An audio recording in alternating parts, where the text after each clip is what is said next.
जिसकी फोन खरीदने की औकात ना हो वो कवर ही गिफ्ट करेगा ना।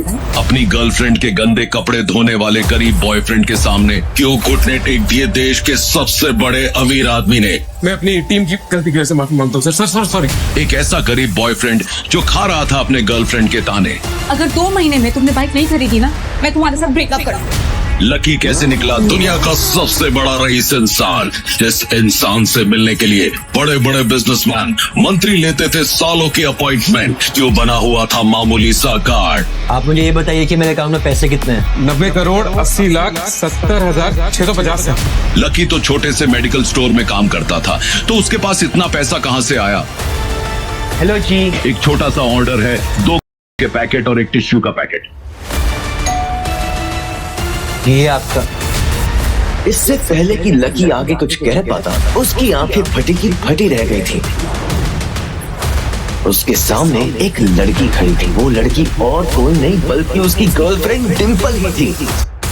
कहते हैं कि दिल्ली दिल भरों की है, दिल जलों की है। कहते तो ये भी है कि दिल्ली दिल फरेबों की भी है। और लकी यानी कि लक्ष्मण लाल अग्रवाल में ये सारे गुण मौजूद थे। लोग उसकी शक्ल को देखकर ही कह देते थे, अबे दिल्ली से हो क्या। लकी वैसे दिखने में स्मार्ट और अट्रैक्टिव था, पर जेब से खस्ता हालत होने की वजह से रहता बड़ा सिंपल तरीके से था।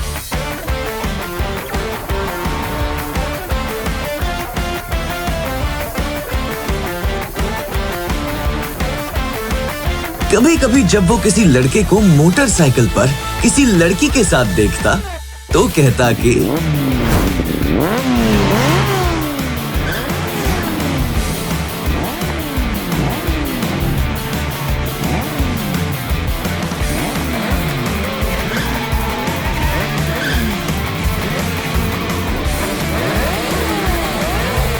जब वो मेरी कमर में अपना हाथ कसेगी और मैं तेजी से मोटर बाइक को दौड़ाऊंगा तो सारे दिल्ली के दिल हम दोनों को देखकर जल जाएंगे। दुकान में रखा सारा बर्नॉल भी काम नहीं आएगा, लकी ने कहा और अपने हाथ में बर्नॉल की क्रीम को दबा दिया। क्या कर रहा है? ये कुछ स्पॉन्ज की गेंद है जो ऐसे वैसे दबा रहा है। Sorry sir. इसका पैसा कौन देगा? तेरा बाप कटेगा, तेरी सैलरी में से कटेगा, डबल कटेगा। वो करोल बाग में स्थित एक छोटी सी मेडिकल स्टोर पर काम करता था। उसकी दुकान का नाम था चमन मेडिकल स्टोर और उसके ओनर का नाम था चमन लाल। लकी पिछले 5 सालों से इन्हीं की दुकान पर काम कर रहा था। यहाँ इस छोटी सी शॉप पर काम करना उसकी मजबूरी थी। तुम जा, साहब, जा। फोन की घंटी बजते ही लकी को वहाँ से निकलने का मौका मिल गया और वो भागते हुए फोन उठाने के लिए चला गया। हेलो जी, करोल बाग के बेस्ट मेडिकल चमन मेडिकल से बोल रहा हूँ। बताइए क्या काम था? ये लकी की पेटेंट लाइन थी। मैं ब्लूमिंग नाइट होटल कमरे 303 से बोल रहा हूँ। एक छोटा सा ऑर्डर है, जल्दी से नोट करो और फटाफट होटल पे डिलीवर करवा दो। जैसे ही लकी ने वो आवाज सुनी, पता नहीं क्यों, लेकिन उसे वो आवाज जानी पहचानी सी लगी। ठीक है सर, आप बताइए क्या ऑर्डर है? हाँ लिख, 2 पैकेट और एक टिश्यू का पैकेट। हेलो भाई, लिखा कि नहीं? हाँ सर, मैंने लिख लिया। हाँ तो फोन में से ला कर देगा क्या? अगर लिख लिया तो निकलना लेके। बाहर तो बारिश हो रही है। बेटे तेरे मालिक चमन लाल को पता है ना कि तू मल्होत्रा जी के बेटे के ऑर्डर को मना कर रहा है। मुझे पता है बाहर बारिश हो रही है, इसलिए सामान अच्छे से थैली में पैक करके लेके आना, समझा? और जल्दी लेकर आना। चल निकल। बहाने बना रहा है? सावन के झूले झूलना बंद कर और चुपचाप जाके ऑर्डर दे। क्या सर, मैं कुछ बहाना नहीं बना रहा। देखिए बाहर कितनी तेज बारिश हो रही है। थोड़ी सी बारिश थम जाए तो चला जाऊंगा। अब पता नहीं कोई मल्होत्रा जी का बेटा बहुत जल्दी में था। साइकिल से तो मैं वैसे भी जल्दी नहीं पहुंच पाऊंगा। क्या बोला?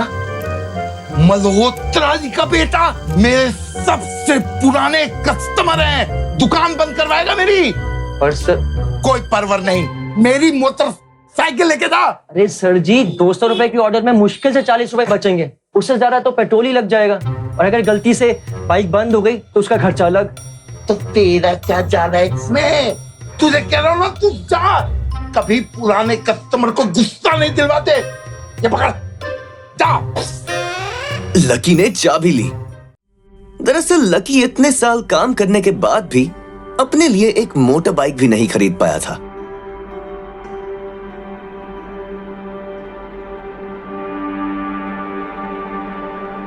लकी, अगर 2 महीने में तुमने बाइक नहीं खरीदी ना, मैं तुम्हारे साथ ब्रेकअप कर लूंगी। आई एम वेरी सीरियस, मैं ब्रेकअप कर लूंगी। Relax, chill chill chill. See, I have got something for you. I don't talk to you.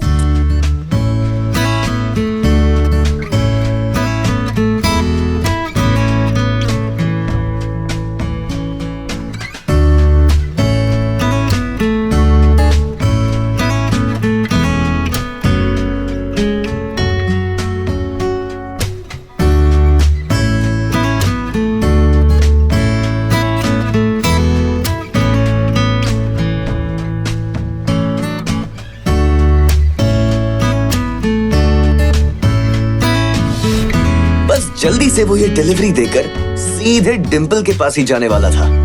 उसने होटल ब्लूमिंग नाइट्स के बाहर मोटर बाइक पार्क कर दी और सीधे होटल के अंदर चला गया। हेलो सर, मैं चमन मेडिकल से आया हूँ। रूम नंबर 303 का ऑर्डर है। इधर से जाओ, रेनकोट उतार कर जाना। जी सर।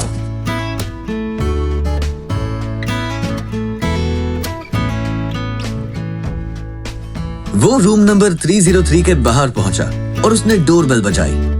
जैसे ही दरवाजा खुला, लकी ने थैली आगे बढ़ाते हुए कहा, ये आपका। इससे पहले कि लकी आगे कुछ कह पाता, उसकी आंखें फटी की फटी रह गई थी।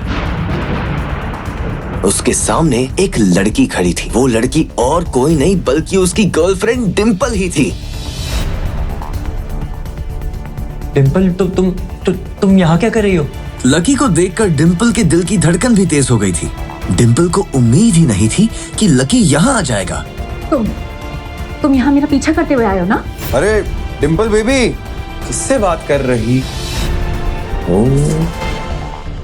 राहुल, तू डिंपल के साथ यहाँ? तेरी हिम्मत कैसे हुई मेरी डिंपल को हाथ लगाने की? लकी जिस कॉलेज में पढ़ता था, राहुल और डिंपल भी उसी कॉलेज में पढ़ते थे और वो कॉलेज राहुल के फादर का ही था। डिंपल ने राहुल के पिता की एक कंपनी में जॉब पकड़ ली थी और राहुल उस पर बहुत लाइन मारता था।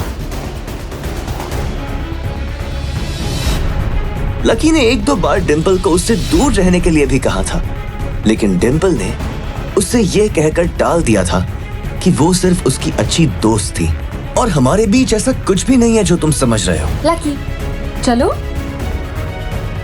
ये सब क्या कर रही थी? अरे वी जस्ट गुड फ्रेंड्स, और कुछ भी नहीं। टेंशन मत लो। चलो ना, चलो चलो। मैं तेरा सर फोड़ दूंगा। रुको। आज भी इससे पहले रुक कि वो जाओ। आगे बढ़ता, डिंपल उन दोनों के बीच में आ गई थी। लकी, आज से तुम्हारा और मेरा ब्रेकअप। ब्रेकअप? डिंपल, तुम मेरे साथ ब्रेकअप कर रही हो? डिंपल, मैं लकी हूँ, मैं तुम्हारा लकी हूँ। हम 1 साल से साथ में हैं। मैं तो तुम्हारे लिए बाइक भी खरीदने वाला था। रहने दो। आज याद आ रही है तुमको नई बाइक? मुझे बाहर घुमाने के, खाने पिलाने के तो पैसे हैं नहीं तुम्हारे पास। तुम बाइक खरीदोगे। Don't touch me. चल ठीक है, तू बाइक ले भी आया, उसमें पेट्रोल कैसे डालेगा? 8,000 रुपए की सैलरी है तुम्हारी, उसमें कैसे होगा ये सब? लकी, बताना जरा। लकी, लोग मुझ पे हंसते हैं जब मैं तेरे साथ सरोजनी नगर मार्केट पे घूमने जाती हूँ।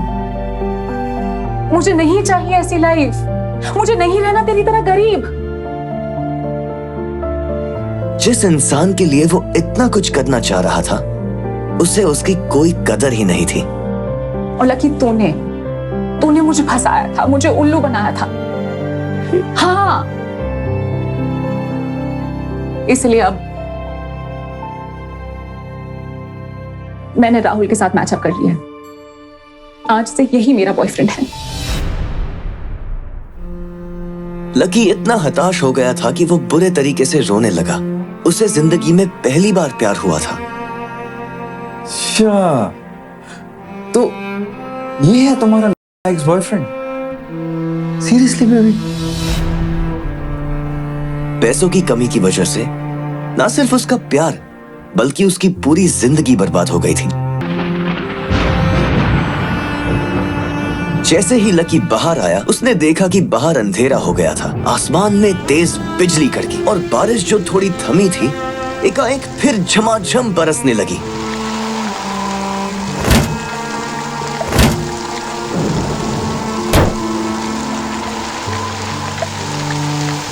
अगर इतना ही लकी बनाना था तो मेरा नाम लकी क्यों रखा भगवान? लकी ऊपर ही देख रहा था और उसके आंसू बारिश के पानी के साथ मिल गए थे।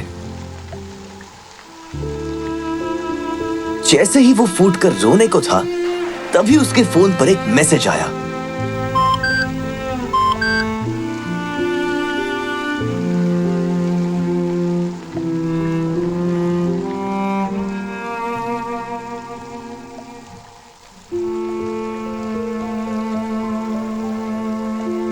ये क्या मजाक है यार?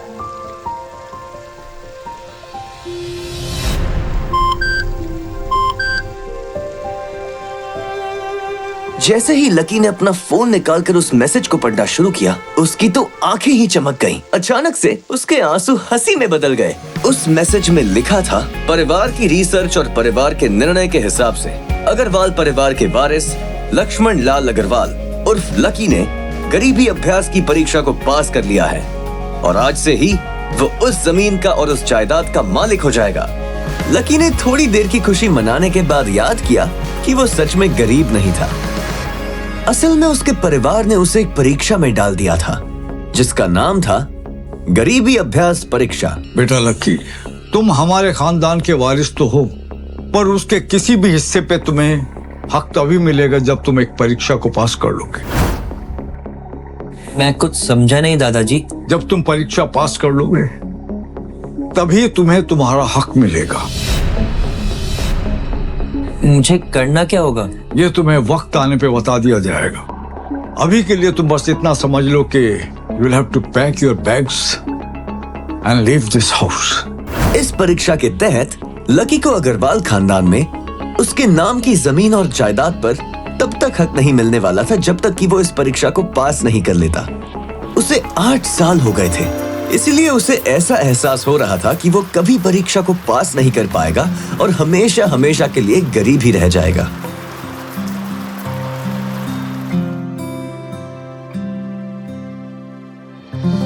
मैंने राहुल के साथ मैचअप कर दिया। आज से यही मेरा बॉयफ्रेंड है। लकी ने होटल की तीसरी मंजिल की ओर देखा और डिंपल को मन ही मन कोसा। अच्छा वो चली गई, अब मिलना कभी। अगले दिन जब लकी की आंख खुली तो वो सीधा उठा और तैयार होकर शहर के सबसे बड़े बैंक न्यू सिटी बैंक पहुंचा। भाई अब इसमें से कौन सी गाड़ी लेगा? ये वाली? नहीं, वो वाली। न्यू सिटी बैंक न सिर्फ शहर का सबसे बड़ा बैंक था, बल्कि वो सबसे अमीर बैंक भी था। वहां पर शहर के सबसे अमीर लोगों के ही पैसे जमा किए जाते थे। कहाँ दवाओं की बदबू और कहाँ ये खुशबू। वाह।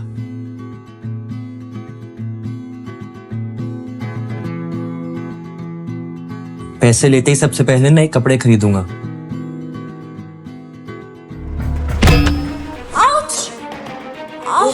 जल्दबाजी के चक्कर में वो एक सुंदर सी लड़की से जा टकराया। आई एम सो सॉरी, मैंने आपको देखा नहीं, प्लीज आप मुझे माफ कर दो। क्या सॉरी? हाँ, और क्यों नहीं देखा तुमने? तुम्हें इतनी बड़ी लड़की दिखाई नहीं देती है? मैं ट्रांसपेरेंट हूँ क्या? बैंक की मैनेजर यास्मिन दोनों की ओर बढ़ती चली आ रही थी। And how is your sorry going to help me at all? Yasmin ने उस लड़की से पूछा, ma'am, I am sorry ma'am, are you okay? No, I just hurt my head. I am sorry. और फिर घिन भरी नजरों से लकी की ओर देखने लगी। क्या मैं पूछ सकती हूँ आप यहाँ पर किस काम के लिए आए हैं? मैं अपने पैसे निकलवाने के लिए आया हूँ। What?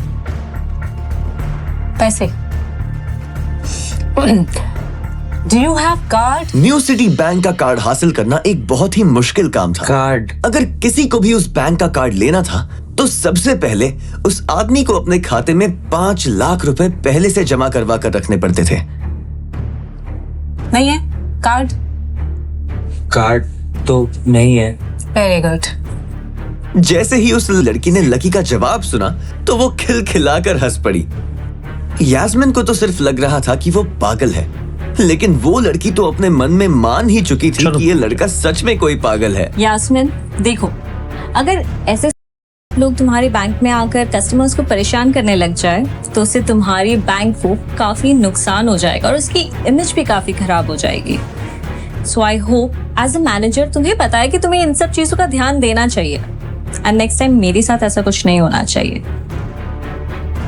या ma'am, sure I will. This is not acceptable, Yas. I'm very disappointed. Just be careful next time, okay? Yes, ma'am. Let's go, Dad. Please take care of yourself, ma'am. And thanks for coming. आज तो वो बाल बाल बच गई थी। इस लड़के का कुछ ना कुछ तो करना ही पड़ेगा। अब ये कहाँ चला गया? मगर जैसे ही वो बैंक में दाखिल हुई, उसने देखा कि लकी वहां था ही नहीं। कहाँ गया? गया? थैंक गॉड वो यहां से चला गया। जैसे ही उसने आज के दिन की पहली फाइल उठाई थी, उसे किसी की एक झलक दिखी और ये कोई नहीं बल्कि लकी ही था। उसने देखा कि लकी बैंक के वीआईपी लाउंज के बाहर खड़ा था। उस कमरे के अंदर शहर के सबसे रईस लोगों का उठना बैठना था। Hey you! तुम जाओ, वहीं रुके रहो। वहीं रुके रहो। तेरी I am sorry sir, I am sorry ma'am. तेरी oh my god! VIP lounge के अंदर बैंक का मैनेजर शशिकांत बैठा था। हेलो सर, कैसे हैं आप? How may help you? Lucky VIP lounge का चकाचौंध देखकर थोड़ा झिझक गया था। अरे कौन हो भाई, क्या चाहिए तुम्हें? मैं अपने पैसे लेने के लिए आया हूँ। तुम्हारे पास हमारा सुप्रीम कार्ड है? नहीं। अगर कार्ड नहीं है तो पैसे नहीं मिल सकते। चलो निकलो यहाँ से, आउट। नहीं, मैं अपने पैसे लिए बिना नहीं जाऊंगा। भले ही उसके पास कार्ड नहीं था, लेकिन इसका मतलब ये नहीं था कि वो अग्रवाल खानदान का लड़का नहीं है। अरे बोला ना एक बार, अगर कार्ड नहीं है तो पैसे नहीं निकल सकते, और वैसे भी पैसे होंगे तब तो निकलेंगे। चलो बार बार बार आउट, निकलो। पैसे है तब भी तो निकालने के लिए आया हूँ ना। देख, तो सुबह सुबह फालतू की बकवास मत कर। चुपचाप यहाँ से निकल जा, वरना गार्ड्स को बुला लूंगा। धक्के मार मार के बाहर फेंक देंगे तुझे। निकल। जैसे जैसे मैनेजर उसकी ओर बढ़ता जा रहा था, लकी का डर भी बढ़ता जा रहा था। इतने में लकी को एकदम से याद आया, फिंगरप्रिंट। लेकिन मैनेजर को यह समझ में नहीं आ रहा था कि आखिर लकी को फिंगरप्रिंट की जानकारी कैसे थी। आपने कहा ना आपको कार्ड चाहिए, मेरे पास कार्ड तो नहीं है पर फिंगरप्रिंट है, और मुझे पता है कि आपके यहाँ फिंगरप्रिंट से भी काम चल जाता है। लकी के मुंह से फिंगरप्रिंट सुन के मैनेजर को शक हुआ। अच्छा, तो तुझे फिंगरप्रिंट एक्सेस चाहिए? रुक, ये रुक। फिंगरप्रिंट चाहिए ना? इधर आओ, आइए, लगाओ अपने फिंगरप्रिंट्स।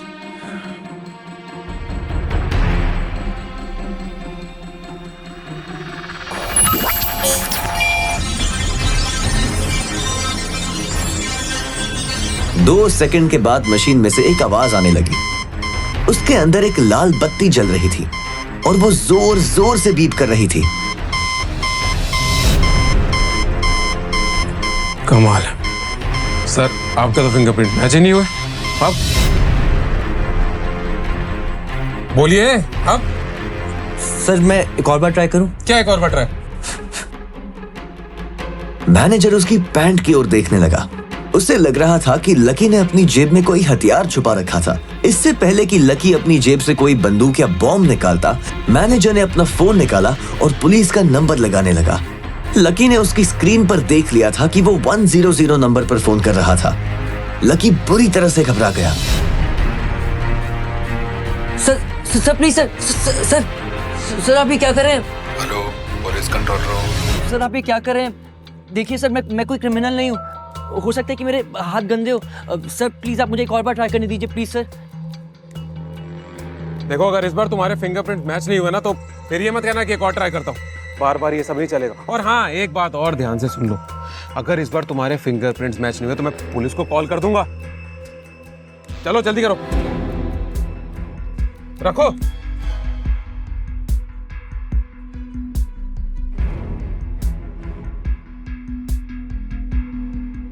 जैसे ही उसकी उंगली उस मशीन पर पड़ी, अब की बार फिर मशीन में से एक आवाज आई और वो चमककर हरी हो गई थी। Verification successful. तभी शशिकांत के मोबाइल पर मैसेज आया।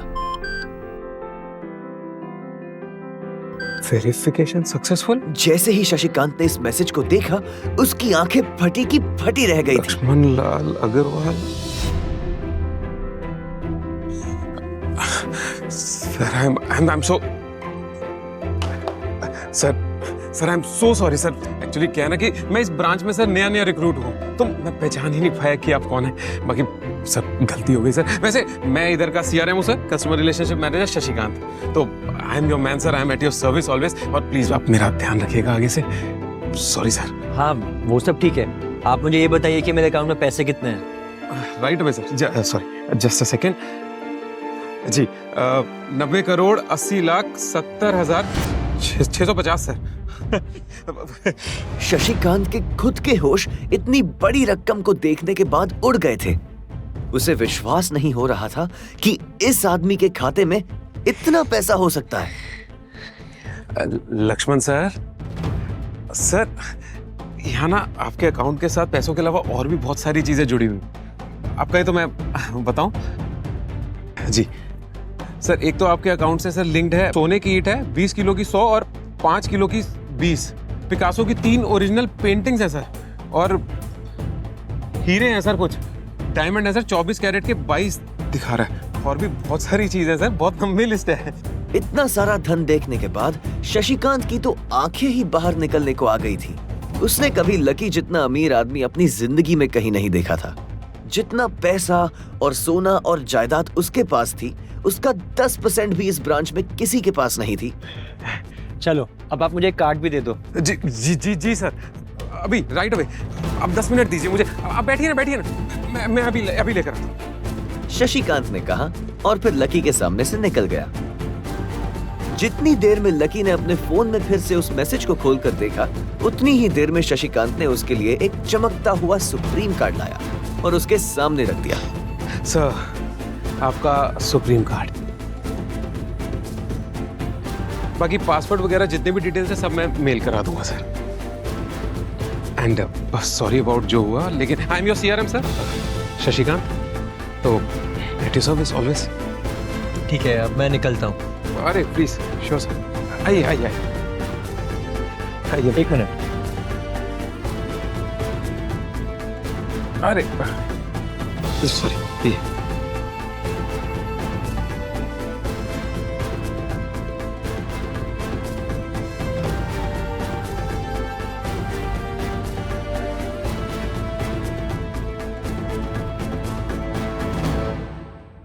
और इधर यास्मिन परेशान हुए जा रही थी। वो जानती थी कि अगर कुछ भी गड़बड़ हो जाती तो सबसे पहले उसकी नौकरी जाएगी। जैसे ही परेशान यास्मिन ने अपनी नजर उठाकर फिर से उस कमरे की ओर देखा, तो पाया कि लकी बहुत ही आराम से बाहर निकलकर बढ़ता चला जा रहा था। तुम्हारी हिम्मत कैसे हुई VIP रूम में घुसने की? मैंने आपको बताया था ना कि मैं यहाँ पर अपने पैसे लेने के लिए आया हूँ। ओह, पैसे लेने आया था? ये बेवकूफ तो यास्मिन ने देखा कि उसके हाथ में एक सुप्रीम कार्ड था। ओह माय गॉड! सिक्योरिटी! सिक्योरिटी को पकड़ो इसे! चोरी करके भाग रहा था, पकड़ो इसे! इसकी तलाशी लो, ये चोरी करके भाग रहा था, तलाशी लो इसकी। अरे ये आप क्या कर रहे हैं? और मैम इसकी जेब फटी हुई है, इसकी जेब में कुछ नहीं है। जेब फटी हुई है? मैडम, हो सकता है जेब में चाकू रख के लाए हो और उसी चाकू से उसकी जेब फट गई। ओह माय गॉड! क्या बोल रहे हो तुम? शशिकांत सर, बाप रे, मैं क्या करूं? मैं पुलिस को फोन लगाती हूँ। पुलिस, मेरा फोन अभी। हेलो, पुलिस स्टेशन सर, मैं न्यू सिटी बैंक से बोल रही हूँ। अंदर बैठे शशिकांत ने जब ये हलचल सुनी तो वो अपना सारा सिस्टम बंद करके बाहर आ गया। अरे क्या हो रहा है ये सब? सर, आप जिंदा हैं? मैं इतनी जल्दी क्यों मरने लगा? और ये सब क्या तमाशा लगा रखा तुमने? हाँ,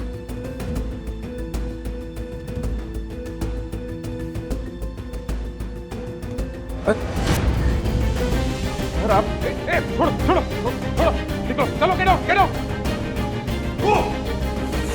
sir I am really sorry sir, मैं अपनी टीम की गलती की वजह से माफी मांगता हूँ sir, sorry, I am really guilty about that sir. आप पूछ रहे थे ना ये किसने किया? इसने किया, और इसने सिर्फ इतना ही नहीं किया, इसने पुलिस को भी बुला लिया। इससे लग रहा था कि मैं कोई क्रिमिनल हूँ जिसने आपका खून कर दिया और उसके बाद ये आपसे कार चुरा कर भाग रहा है। यास्मीन, सर मेरी क्या गलती है? Look at him. मुझे लगा ये जबरदस्ती वीआईपी रूम में घुस गया है और इसने आपसे कार्ड बनवा लिया है और आपका मर्डर कर दिया सर। शशिकांत ने उसका हाथ पकड़ा और उसे खींचकर अपने साथ एक खंबे के पास ले गया और बोला, यास्मीन, तुम जानती हो कौन है? ये लक्ष्मण लाल अग्रवाल खानदान का वारिस। और तुम्हें पता है ना कि अग्रवाल खानदान का खाता हमारे बैंक के सभी शाखाओं में सबसे बड़ा खाता है। तो पता है इस लड़के के पास कितनी प्रॉपर्टी है? वो अपने दम पर इस पूरे एरिया को खरीद सकता है। यास्मीन, क्या बेवकूफी करती है? सॉरी है। अच्छा, अब एक काम करो, सबसे पहले तो पुलिस को जाके फोन कीजिए और उनसे कहिए कि हमसे गलती हो गई। समझ आई? अपनी कंप्लेंट वापस लो और फिर जाकर इनसे माफी मांगो। अगर इन्होंने तुम्हें माफ कर दिया तो ठीक, तुम्हारी किस्मत, अदरवाइज तुम्हारी नौकरी गई। सर, शशिकांत ने कहा सॉरी और दौड़कर लकी के पास जाकर खड़ा हो गया। मेरे पास कोई और रास्ता नहीं है। यास्मीन। Hello officer. सर मुझसे बहुत बड़ी गलती हो गई है। जिसे मैं बदमाश समझ रही थी वो तो शहर का सबसे अमीर आदमी का बेटा है। इसे please don't come sir, please don't. Madam sorry, लेकिन अब तो गाड़ी निकल गई है, वहाँ पहुँचती होगी। अब आपको जो भी कहना है इंस्पेक्टर साहब से कह देना। सर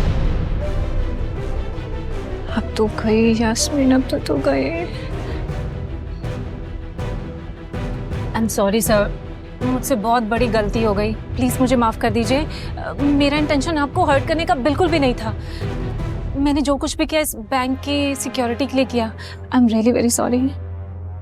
सर थोड़ा हैव सम पानी, थोड़ा पानी लीजिए। Sir your card. I am sorry. It's okay. Lucky ने कहा और उसके हाथ से अपना सुप्रीम कार्ड लेकर निकल गया। यास्मीन को अपने कानों पर विश्वास नहीं हो रहा था। वो मान ही नहीं पा रही थी कि लकी ने उसे माफ कर दिया था। मेरी क्या गलती थी सर?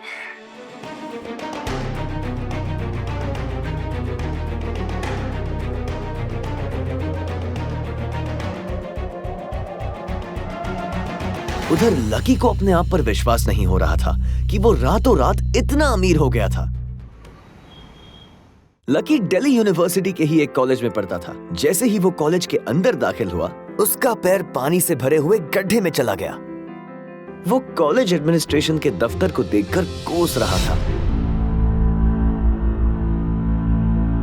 लकी अपने जूतों को साफ करने की कोशिश करने लगा और जब जूते साफ नहीं हुए तब वो बाथरूम की तरफ जाने लगा। वो बाथरूम की ओर जा पाता इतने में क्लास की घंटी बज गई थी।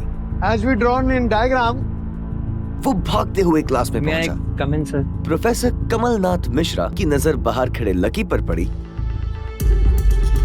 लकी बिना कुछ करे वैसे ही अपना सर नीचे झुकाए क्लास में दाखिल हो गया था। जैसे ही उसके पैर क्लास में पड़े, सभी लोग उसकी ओर देखने लगे। ये कब से लेट आने लग गया? सूरज पश्चिम से उग सकता है लेकिन ये लेट नहीं हो सकता। इसके जूते तो देखो यार, कितने गंदे हैं। यार कॉलेज में लड़कियां भी हैं, कम से कम ढंग के कपड़े पहन के आया कर। अरे कहाँ से पहन कर आता, कपड़ों के लिए पैसे लगते। क्लास में बैठे सभी लोगों ने लकी के ऊपर फप्तियां कसनी शुरू कर दी थी। हर कोई उसके बारे में कुछ ना कुछ कह रहा था। ऐसा नहीं था कि लकी ये सब आज ही सुन रहा था। इस तरह की फप्तियों का सामना वो हर रोज करता था। रोज उसे ऐसी बातें सुनकर बुरा भी लगता था और आज भी उसने अपना सर नीचे तो झुका कर रखा था, लेकिन आज उसके चेहरे पर अलग ही मुस्कान थी। इन लोगों को पता नहीं था कि ये अनलकी आज कितना लकी होकर आ रहा था। आज की क्लास यहीं खत्म करते हैं। कल आप लोगों को जो काम करके आना है वो मैंने लिख दिया है। ठीक क्या? ये अच्छा हुआ क्लास खत्म हो गई। डिम्पल। राहुल धीरे धीरे कमरे में दाखिल हुआ और सीधा डिम्पल के पास चला गया। मैंने राहुल के साथ मैचअप कर दिया।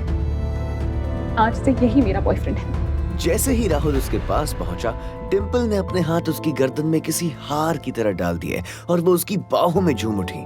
ये नजारा देखते ही सबकी नजरें लकी के ऊपर जा टिकी। सबको अभी तक यही पता था कि डिम्पल लकी की गर्लफ्रेंड है। किसी को इस बात की खबर नहीं थी कि उन दोनों का ब्रेकअप हो गया था। डिम्पल को राहुल की बाहों में देखकर लकी के तन बदन में आग तो लग गई थी, लेकिन फिर भी वो शांत होकर वही बैठा हुआ था और उसने अपने गुस्से पर काबू किया हुआ था। भाई ये सब क्या हो रहा है? होने दे जो हो रहा है। लकी ने कहा। उसका इस बारे में किसी से बात करने का कोई मन नहीं था। अरे भाई तुझे पता नहीं है साउंड का, बहुत चालू आदमी है ये। लेकिन अगले ही पल वो उसे देखकर मुस्कुराया और बोला, कोई बात नहीं भाई, सबकी अपनी अपनी लाइफ है। ये कहकर लकी डिंपल की ओर देखने लगा। वो जानती नहीं थी कि लकी चाहता तो यही खड़े खड़े राहुल और उसके पिता को उनके कारोबार समेत खरीद सकता था। अच्छा लकी सुनो, क्योंकि अब हम साथ नहीं हैं, तो मुझे इस कवर की भी कोई जरूरत नहीं।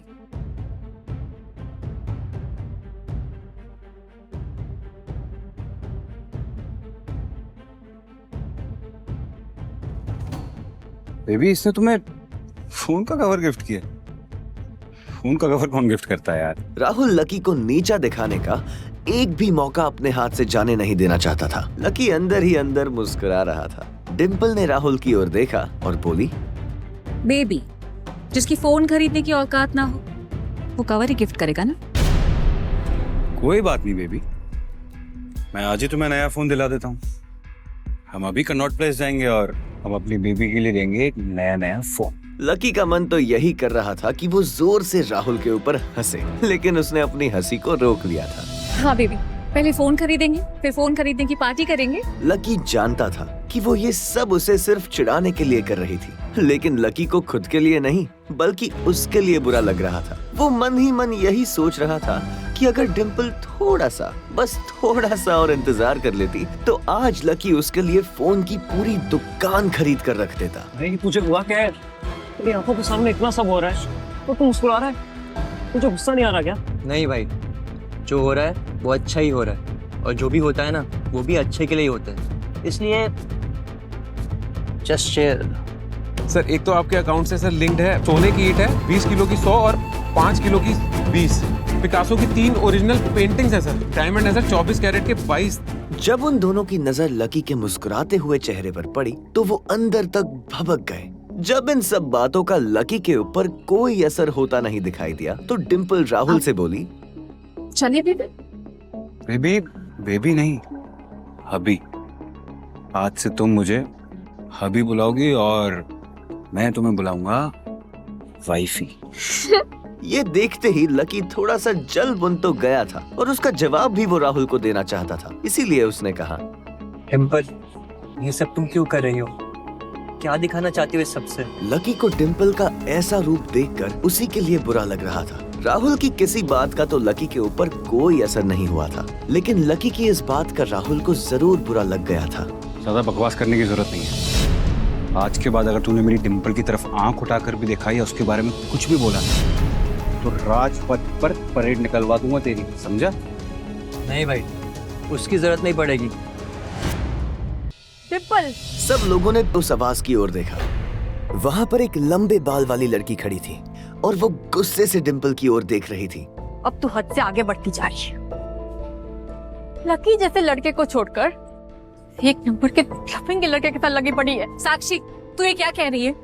अपनी ना जुबान संभाल कर बात कर, समझी? साक्षी एक बहुत ही सुलझी हुई लड़की थी। जब भी डिंपल और लकी के बीच में किसी बात को लेकर झगड़ा होता तो डिंपल उसे सुलझाने के लिए अक्सर साक्षी की ही मदद लेती थी। मैं जो भी कह रही हूँ सही कह रही हूँ। तुझे सीरियसली शर्म आनी चाहिए डिंपल। मैंने कभी नहीं सोचा था कि तू ऐसे लड़के निकलेगी। डिंपल, लकी जैसा लड़का ना तुझे कहीं नहीं मिलेगा।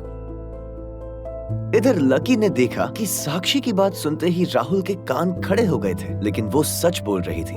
डिंपल, तू ये कैसे भूल सकती है कि लकी हमेशा तेरे साथ खड़ा था। जब भी तू बीमार होती थी, तेरी खड़े होने की हालत नहीं होती थी, लकी हमेशा तेरे लिए खाना बनाता था, तेरे कपड़े धोता था और तो तेरे लिए दवाई तक भी लेकर आता था। डिंपल, तुझे याद नहीं है जब हम लोग एक साथ हिमाचल घूमने गए थे, तेरे पैर में एक मोच आ गई थी, तो ये बेचारा तो नौकरी छोड़कर भागा भागा हम लोग के पास उस रात को आ गया था। इतना प्यार किया इसने तुझसे और तू इसे छोड़कर जा रही है। अपने लिए साक्षी के मुंह से इतना सब सुन लेने के बाद लकी ने अपनी गर्दन नीचे झुका ली थी। उसे डिम्पल के साथ बिताए वो सारे लम्हे याद आ रहे थे। वो डिम्पल के ऊपर जान छिड़कता था। उसका बस चलता तो वो डिम्पल को अपनी हथेलियों पर लेकर घूमता। भले ही उस वक्त उसके पास पैसे नहीं थे, लेकिन वो फिर भी डिम्पल की छोटी सी छोटी डिमांड को पूरा करने के लिए अपनी जान लगा देता था। जो कवर डिम्पल ने उसके मुंह पर फेंका था, उस कवर को खरीदने के लिए लकी ने 3 दिन तक ओवरटाइम किया था। लकी को जैसे ही ये सब याद आया, उसकी पलकों की कोरे भीग गई थी। अरे ये लकी अपनी छोटी सी सैलरी में से भी तेरे लिए पैसे निकालता था, सिर्फ तुझे गोलगप्पे खिलाने के लिए। तुझे नहीं पता डिम्पल, लेकिन मुझे पता है। ये लड़का बाइक खरीदने के लिए रोज अपनी सैलरी से पैसे जोड़ रहा है, दाल रोटी खा रहा है। क्यों? सिर्फ तुझे बाइक पे घुमाने के लिए। और तू इस लड़के को नीचा दिखाने की कोशिश कर रही है। डिम्पल का चेहरा बुझ गया था। साक्षी की कहीं सब बातें उसके दिल पर लग तो रही थी, लेकिन इस वक्त वो राहुल के साथ थी और वो चाहकर भी राहुल के खिलाफ ना तो कुछ बोल सकती थी और ना ही कुछ सुन सकती थी। इसीलिए उसने अपने बचाव में कहा, हाँ तो ये इसकी प्रॉब्लम है। मैंने इसे पहले ही कहा था ये मेरा प्यार अफोर्ड नहीं कर पाएगा, तो मेरे साथ इतना आगे क्यों बढ़ा?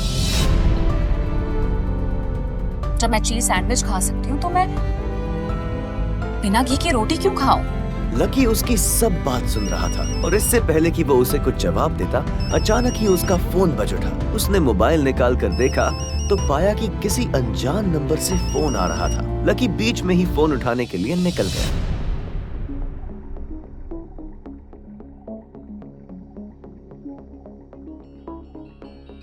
इधर फोन पर लकी कुछ बोलता उससे पहले ही बहुत हो गया लकी, अब बस जल्दी से घर आ जाओ। लकी फोन पर उसकी माँ की आवाज पहचान गया था। हाँ माँ, मैं घर आऊंगा, बस पढ़ाई खत्म करके घर आ जाऊंगा माँ। बस अब कितना पढ़ेगा, जल्दी से आ जा। मैंने तेरे लिए एक लड़की भी ढूंढ रखी है। और ये सुनते ही लकी के होश उड़ गए। वो डिम्पल के सदमे से बाहर भी नहीं निकला था और इधर उसकी माँ ने उसके लिए एक लड़की भी ढूंढ ली। माँ मैं अभी क्लास में हूँ, मैं आपको थोड़ी देर में कॉल करता हूँ।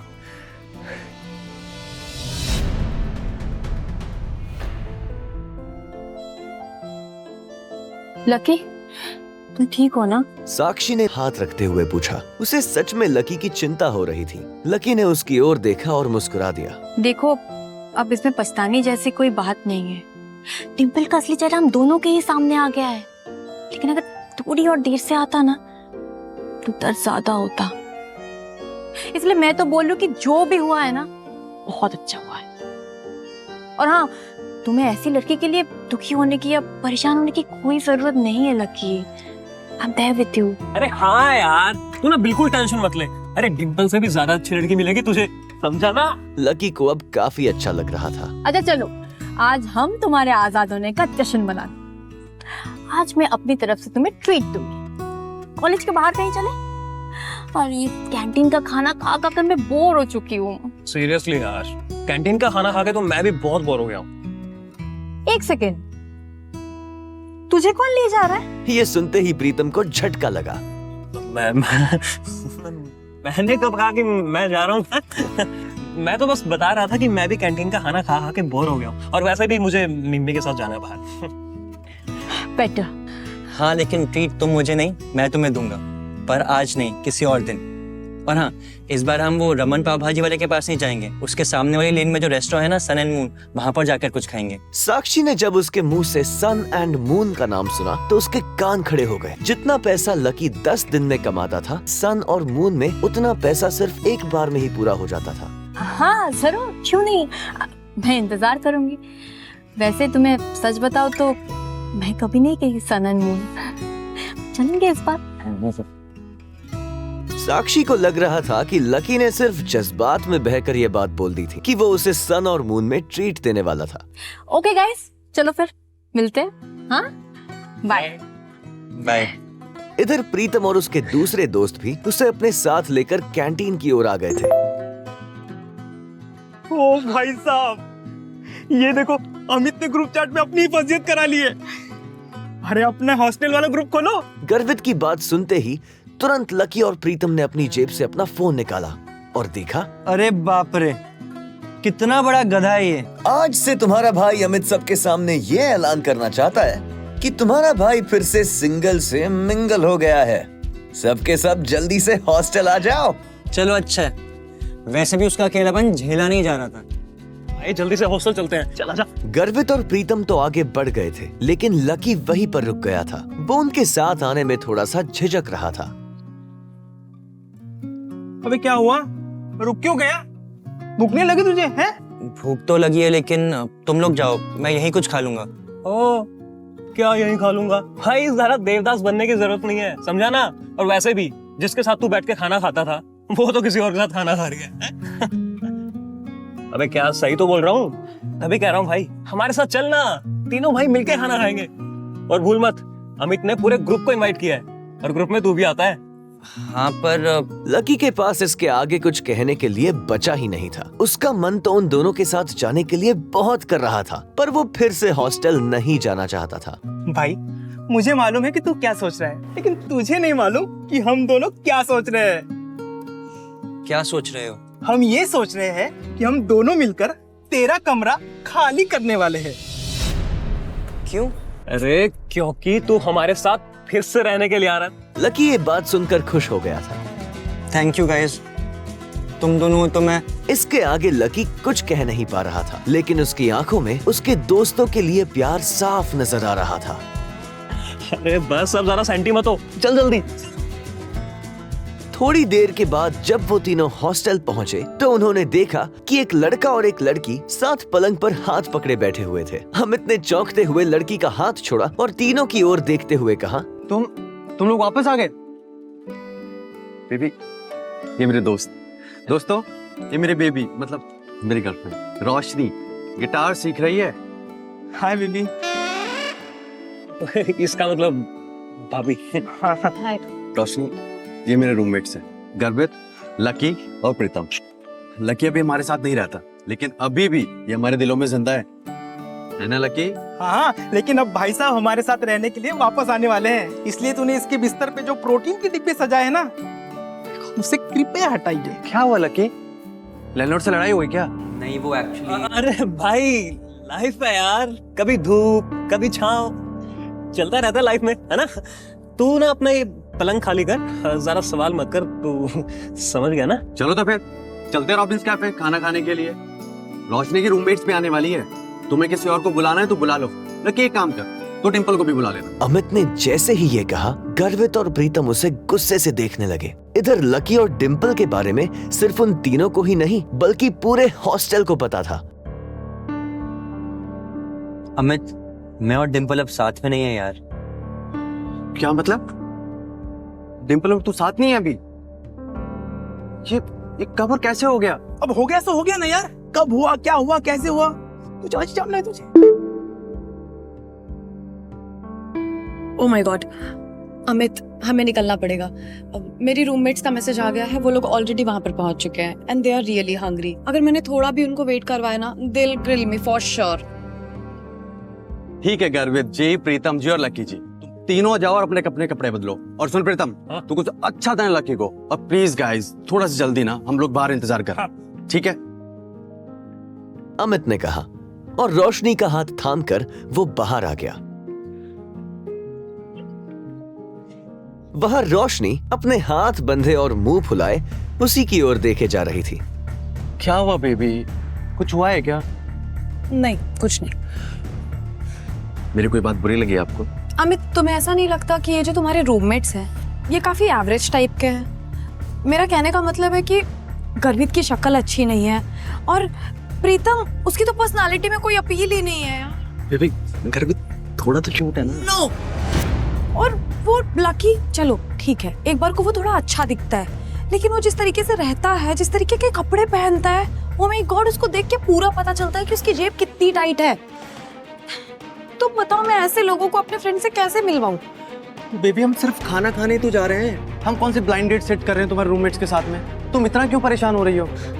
तुम्हें पता है, मेरे फ्रेंड्स मेरे मुंह पर नहीं बोलेंगे कि वो क्या सोच रहे हैं, पर वो सिर्फ और सिर्फ तुम्हारे रूममेट से मिलने आ रही है।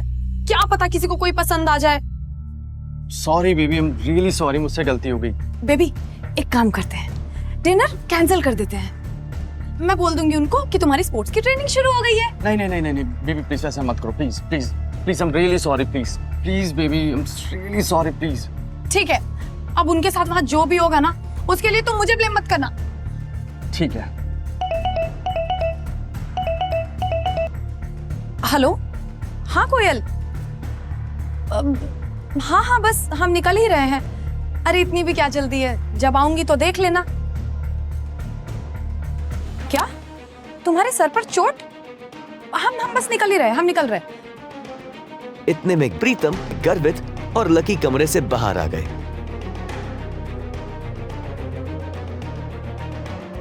अरे तुम लोग आ गए?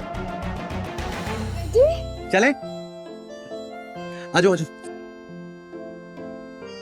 इधर 3 सुंदर सी बन ठन के आई हुई लड़कियां एक टेबल पर पहले से ही बैठी हुई थी।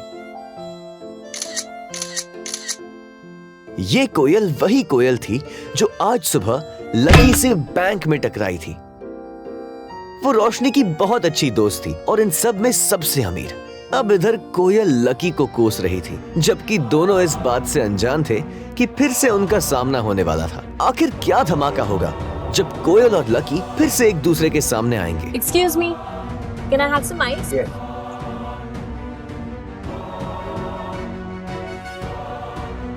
Thank you. भाई आज प्रीतम के लिए गर्लफ्रेंड ढूंढ ही लेते हैं। तुझे ज्यादा जरूरत है भाई।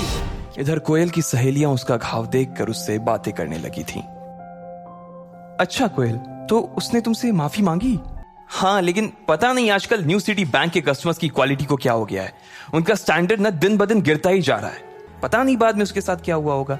मैं तो उसी टाइम अपने पापा के साथ वहां से निकल गई थी, लेकिन अब अगर दोबारा कहीं मुझे मिला ना और उसने ऐसी कोई गलती करने की कोशिश की तो मैं सच बता रही हूं, वो अपना चेहरा किसी को दिखाने के लायक नहीं रहेगा।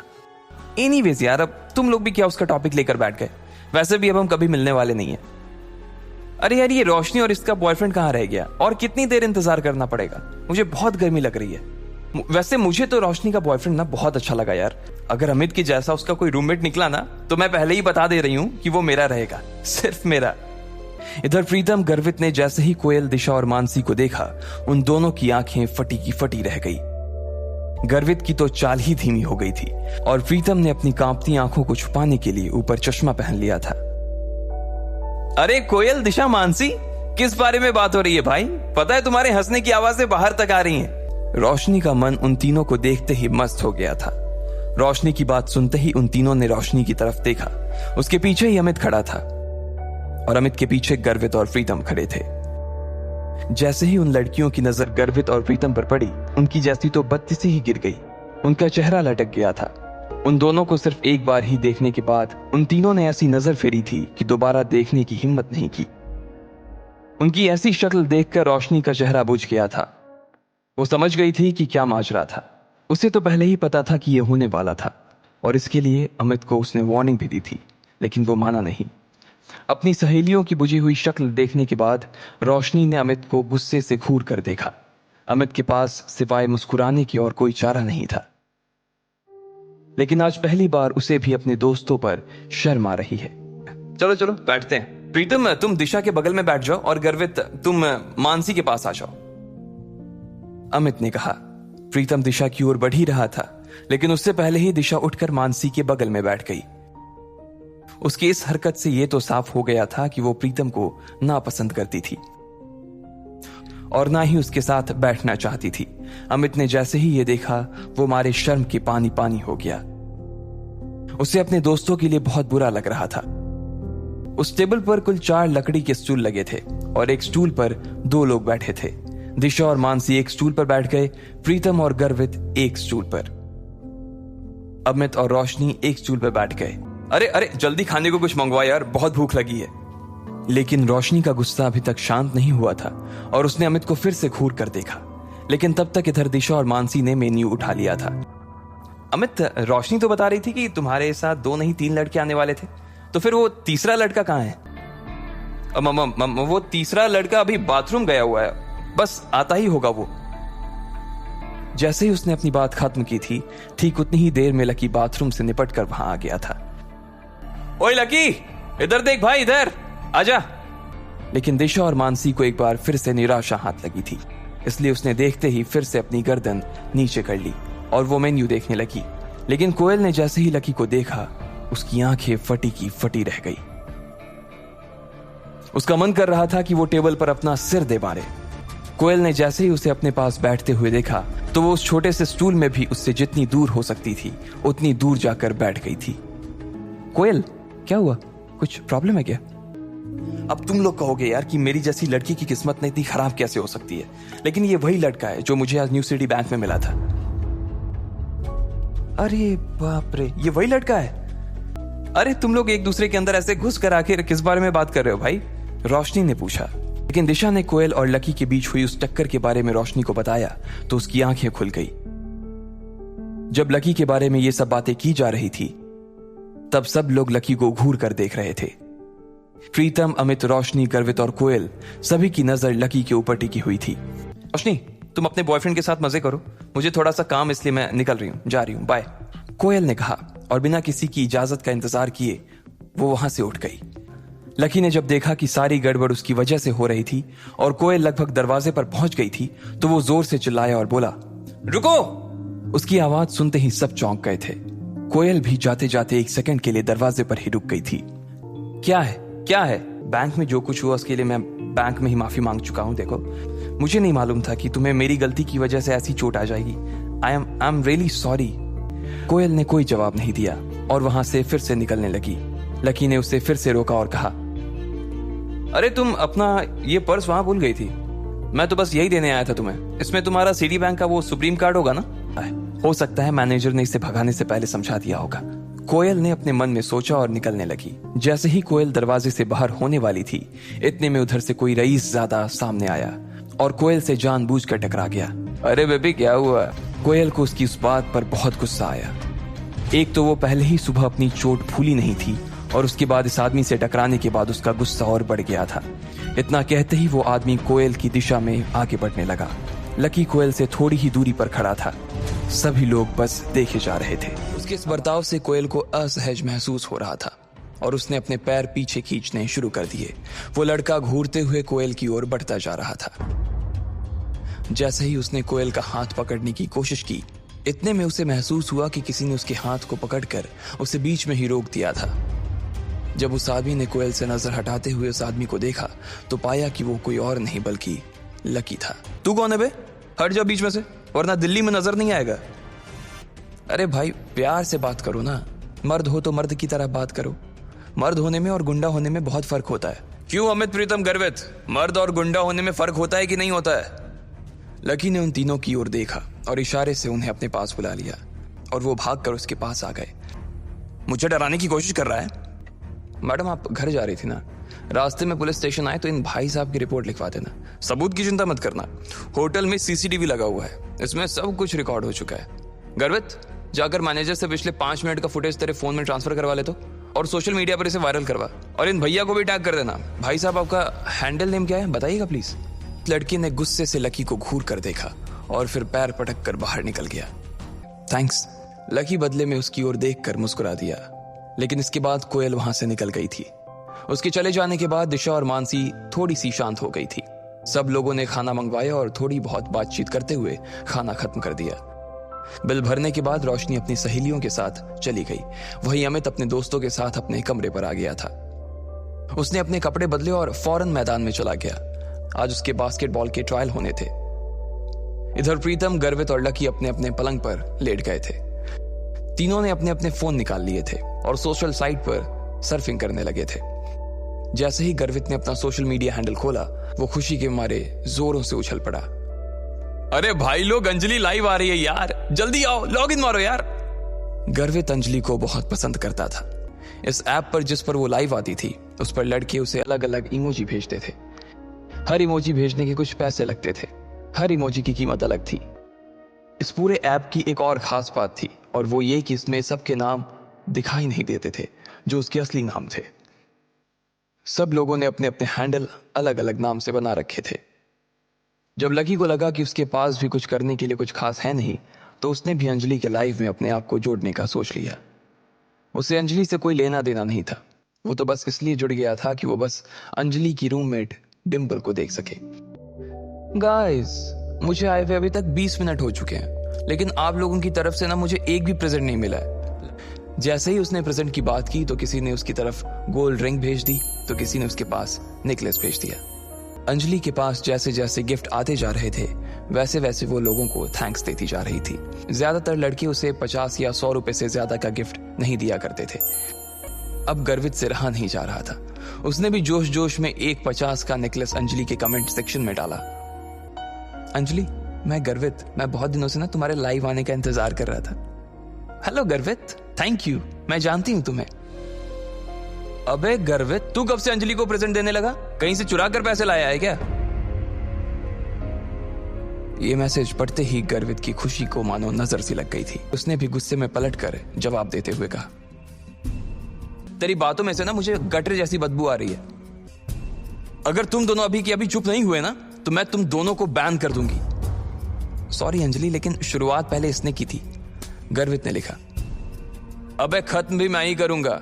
अंजलि, मेरी तरफ से तुम्हारे लिए ये प्रेजेंट, उसने कहा और अंजलि की तरफ एक कार का इमोजी भेज दिया। इस इमोजी की कीमत 1000 रुपए थी।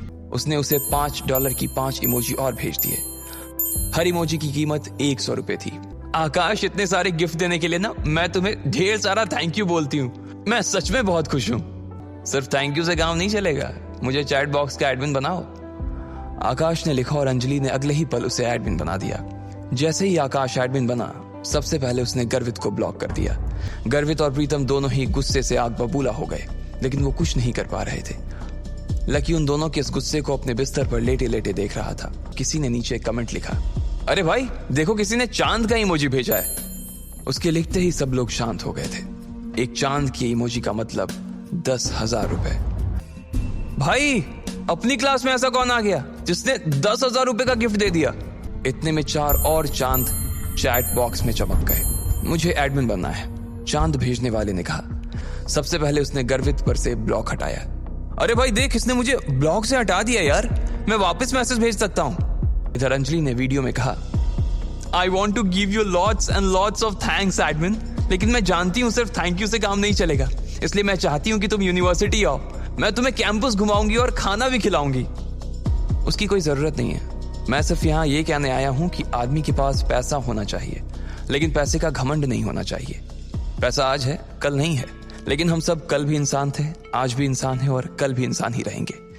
इसलिए हमें अपने साथियों का सम्मान करना चाहिए और इस तरह के पैसों का धौंस दिखाकर किसी को दबाना नहीं चाहिए। उसका ये मैसेज पढ़ते ही चारों तरफ सन्नाटा छा गया था, मगर किसी को मालूम नहीं था कि इतने महंगे तोहफे देने वाला कोई और नहीं बल्कि लकी ही था। वो सब कुछ सह सकता था, लेकिन इस तरह से अपने दोस्तों की बेइज्जती नहीं। लकी देख रहा था कि बंजर जमीन जैसे उसके दोस्तों के चेहरे पर खुशी के फूल खिलाए थे, लेकिन क्या प्रीतम और गर्वित इसका पता लगा पाएंगे या लकी उनकी नजरों से बचकर निकल जाएगा? यार, एक आदमी को कैसा होना चाहिए? हमारे नए एडमिन जैसा होना चाहिए।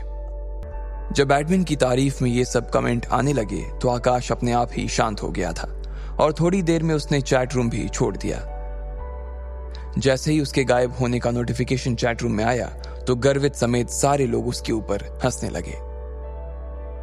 अंजलि, ये चैट रूम का एडमिन कौन है?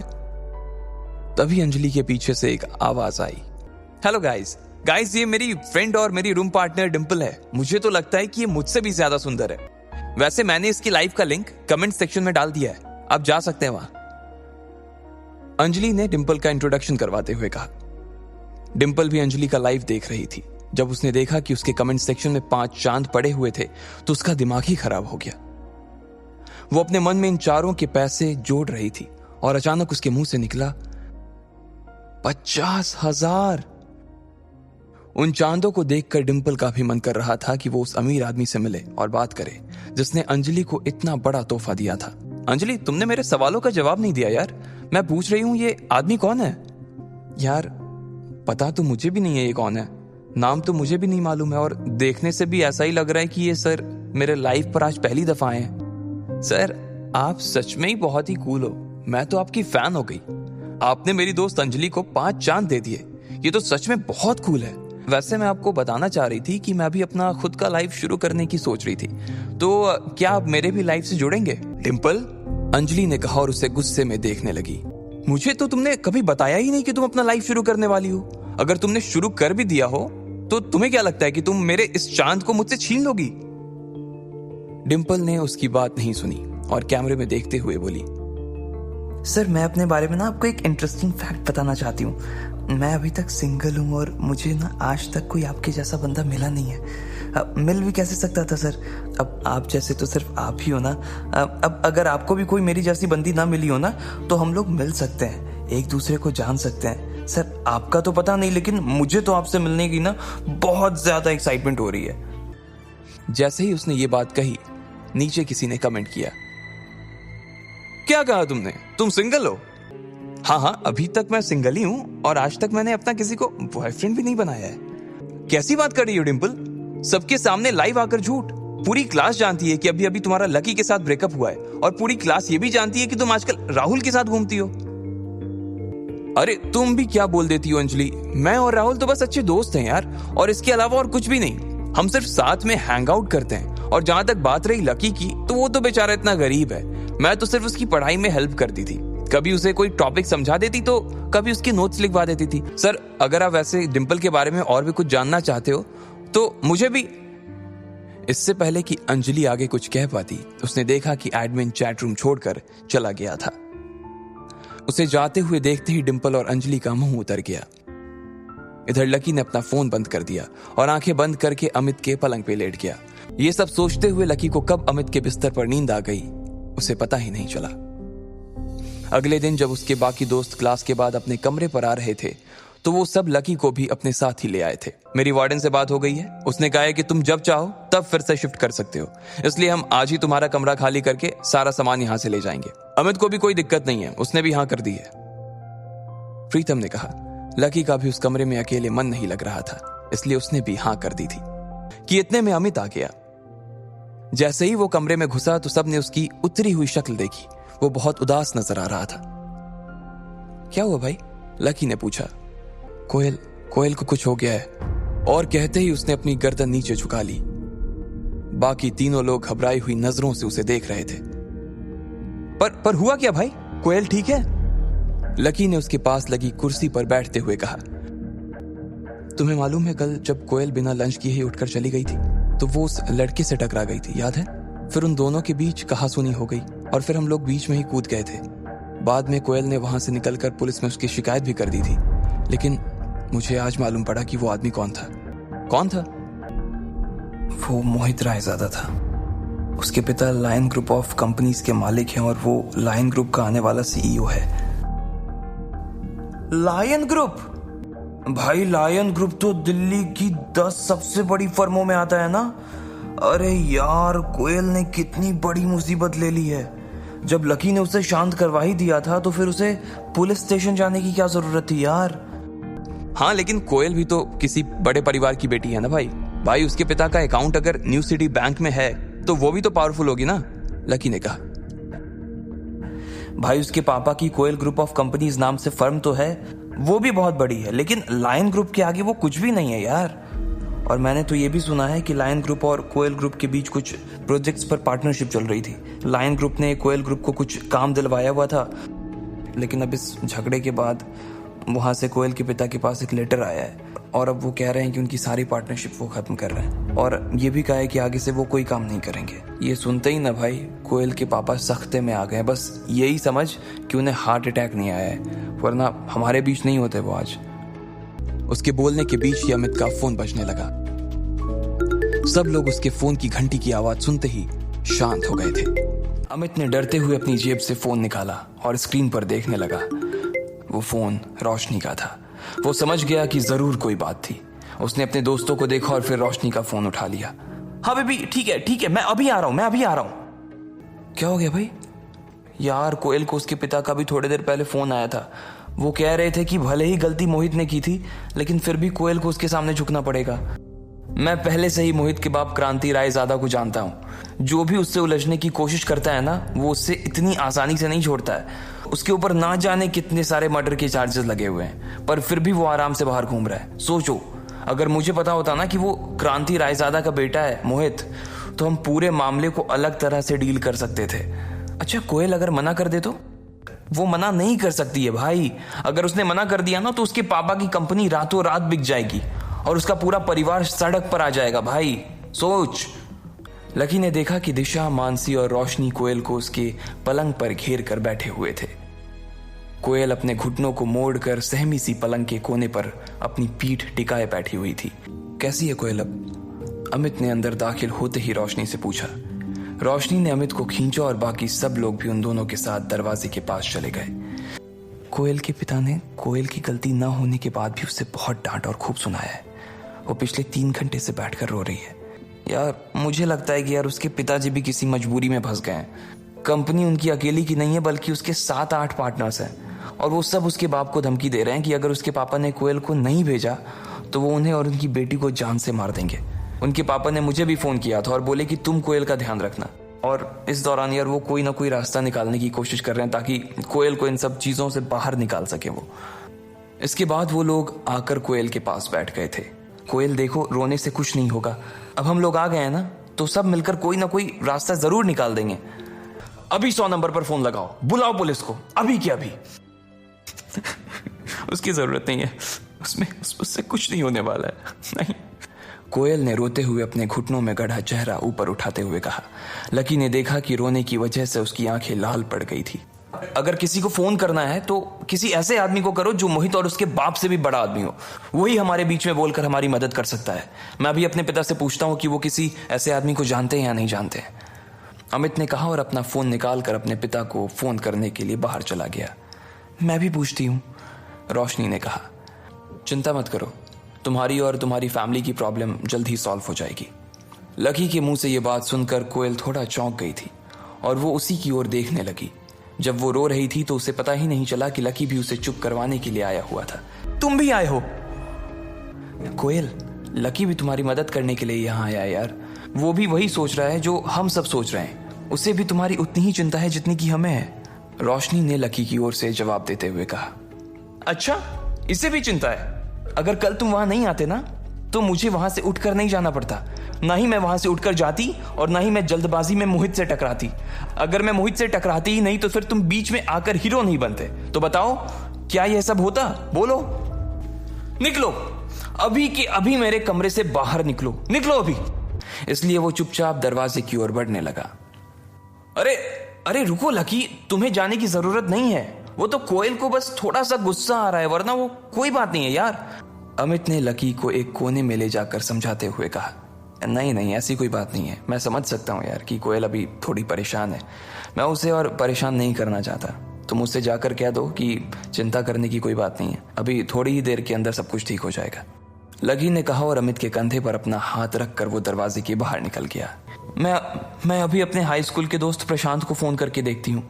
उसके पापा भी बड़े आदमी हैं, क्या पता वो हमारी कुछ मदद कर सकें। इधर लकी जब रोशनी की होटल से बाहर आया तो उसने अपना फोन निकाला और एक नंबर याद करने लगा और उसने अपने फोन में उसे डायल किया। 2-3 बार घंटी बजी और उधर किसी ने फोन उठा लिया था। अच्छा, तो आज घर के सबसे बड़े बेटे को इस बूढ़े की याद अभी आई है। वहाँ मेरा बच्चा 8 सालों से बाहर तड़प रहा है और यहाँ ये बूढ़ा उसके लिए परेशान होने के अलावा और कुछ नहीं कर पा रहा है। काशीनाथ जी, आप कुछ ज्यादा ही गंभीर होकर बात नहीं कर रहे हो? आपको आइडिया नहीं है कि आपकी आवाज इतने सालों बाद भी सुनकर ना मुझे कितनी खुशी हो रही है। वैसे मैं आपसे कुछ काम की बात करना चाहता हूँ, इसलिए आपको फोन किया है। हाँ बताओ, ये बूढ़ा तुम्हारी क्या मदद कर सकता है?